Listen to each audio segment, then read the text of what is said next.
So hello guys, welcome back to the new video of Tech Yorker. In this video, I will guide you with how you can install Steam on your Mac. So first of all, open the Safari browser on your Mac.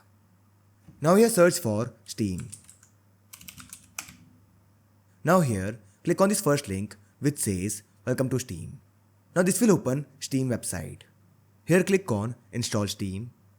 Now here click on Install Steam again. Click on Allow. And this will download Steam. To check it, click on this icon. And as you can see here, the file is downloaded. To run it, double click on it. Now here, drag the Steam icon to this folder. And this will install Steam. Now to run Steam, press Command plus Spacebar key on your keyboard. Now this will open Spotlight Search. Here search for Steam. And press the return key to open it. Now here click on Open. Now this will launch Steam. Now you can sign into your account and start using it. So this is how you can install Steam on your Mac. So I hope you find this video useful. And if you do, then don't forget to like this video and subscribe our channel.